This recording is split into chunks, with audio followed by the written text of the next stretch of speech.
Greetings, everybody, and welcome to Publicis Thoughts. Today, we are going to be discussing the map and the maps and how big they are.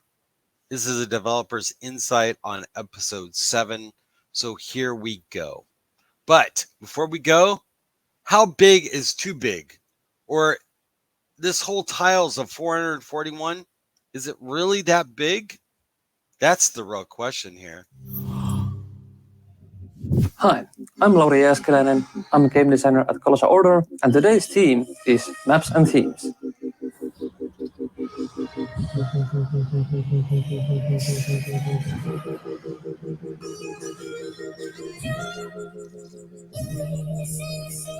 In Cities Skylines 1,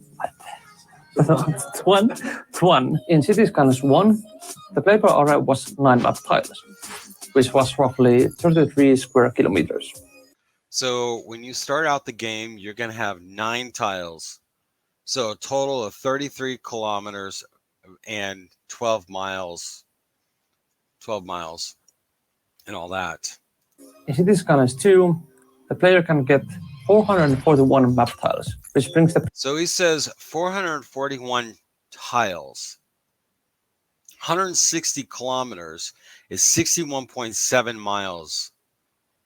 But the thing is they said that it was 195 kilometers, which is calculated to 96 US miles and all that. 98 miles, I'm sorry, not 96. So that's what that is. So maybe they miscalculated. Playable area roughly into the 160 square kilometers. You can unlock the map tiles by gaining the milestones, just like in Cities Skylines 1. So you can...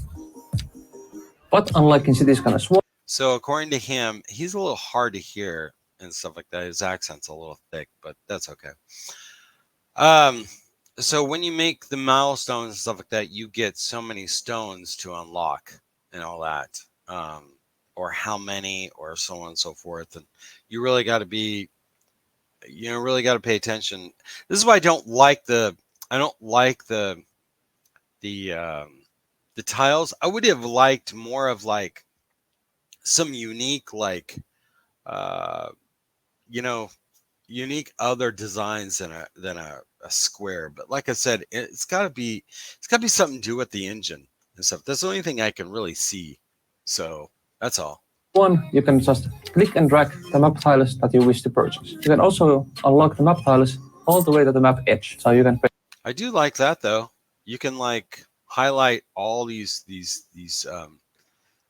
squares and just purchase them all right. But you know what? Looking at this, it just does not look like it's just doesn't look like there's a lot. New outside connections. Before you purchase the selected map tile, you can see the available resources, the buildable land area, and also the cost of the selected map tile. The map tiles don't have to be connected to each other.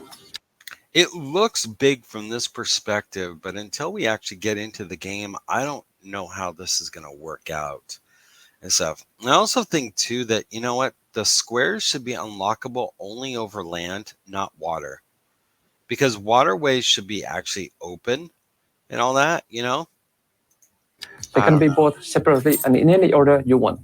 See the map tile over there? You can buy it. That was so cringe. It was cringe. Oh, that one. Jeez. Oh, that one. So look at this. Look at this map. I don't know, man. I am just not a big fan of tiles. Because the playable area is much bigger compared to Cities Skylines 1, we just also need to make sure that the whole playable arena is much more detailed, because the player will be able to reach all of those spots. So it was a bit of a challenge to make sure that each map is very detailed and have different scenarios. I do like that though, and stuff, and I really expect the mods to really make a lot of good stuff. The base game has 2 different themes available, the European and North American. The team defines the visuals for your street. For example, street markings, traffic lightings, and many, many more. But you can read more about that in the fourth dev diary. When you start a new map, you can see in the new game panel many, many different options for the map. For example, the default theme, the latitude, which tells you more about the seasons, how they will work, but also different gameplay options. I do like that though. The climate, the latitude, and all that.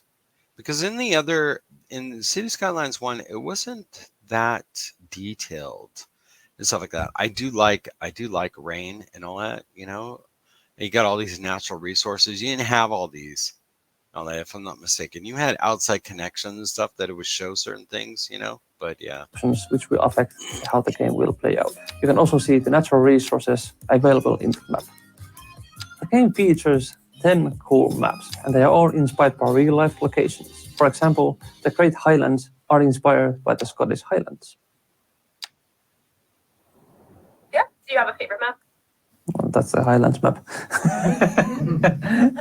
That's what you mentioned it. No, I get it. There's a gorgeous image right here. Just look at that. Look at that. That is so cool. Ocean.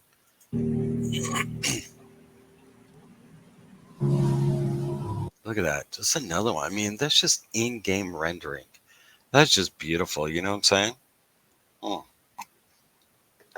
Unbelievable. How excited are you for release? Very, but also very nervous, and I hope players will really enjoy the City Skylines 2. I would say that every release is a memorable moment. Not knowing the response from the public, and also the excitement when the people are really excited about all the new features. So I would say that for the last 8 years, every release was a really memorable and important moment for me personally. Thanks for watching, and I'll see the next one where things will get heated with the climate and seasons. Climates and seasons is next. And you know what, too? I've got to say, this one dev that was talking about, where is he? This guy right here. He was talking about the fact that he doesn't really know and feel and understand or know how the community feels and stuff. But I've never seen anything negative. I've seen nothing but very constructive criticism. And these devs have been very responsive in that, including the fact that modders have created things that have made things better and shown the developers where they might have flawed certain things, which is a good thing. And I don't think these guys have taken it personal and stuff. You know what I'm saying? So, but that's interesting though, and all that. But it's interesting that this gentleman talks about that and stuff. But you know, I've seen nothing but good from the community, and the community is phenomenal, including the modding and the renderings and the modelers and all that stuff. Because I used to be a modder back in the day, and that stuff is cool, man. You know. So, but I'm going to end it here, everybody. I really, really appreciate you guys listening. This is episode 7 of Developers Insight on Maps. How big is big? 441 tiles. Is that enough? I don't know. You tell me down below. Take care, everybody. Peace out.